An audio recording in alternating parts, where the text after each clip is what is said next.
Last વિડીયોમાં ઘણાને એવી કમેન્ટ હતી કે ઘોડીને બે પગે કેવી રીતે હાલવી. તો આ વિડીયોમાં આપણે તેજલને બે પગે હાલવાની ટ્રેનિંગ આપવાના છે. ટ્રેનિંગ આપતા પહેલા આપણે ઘોડીને સમજવી જોઈએ કે આપણું બધું કેવી રીતે બધું માન છે. અમે તો તેજલને ઓળખી જ છીએ સારી રીતે. તેજલને ઉલારવાનું તેવું તો પહેલાથી નહીં છે, અને હાલવું ન એટલે સીધી ઉલરી જાય. પહેલા બહુ ઉલારતી, પૈસમાં તમે ભૂલવાડી દીધું ઉલારવાનું, પણ હવે મેં ચાલુ કર્યું ઉલારવાનું. સૌથી પહેલા આપણે જાલુપાને બેહાડા, એને ઘોડી બે પગે મસ્ત હાકી, અને પછી આપણે બેહેરો કાનાની, એને ઘોડી એવી રીતે મસ્ત બે પગે હાકી છે. ટાણે પાવર તેજલમાં ફૂલ છે, અને લાસ્ટમાં હું ચડી ગયો ટ્રેનિંગ માટે. અને જ્યારે તેજલ ઝાડ થતી હતી ને ત્યારે મેં સેજ આંચકા માર્યા, જેથી કરીને એને વધુ આગળ હાલતી હતી.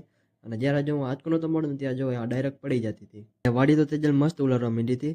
હવે આપણે સેજ બીજી જગ્યાએ લઈ ગયા, આગળ ખેતર બાજુ લઈ ગયા.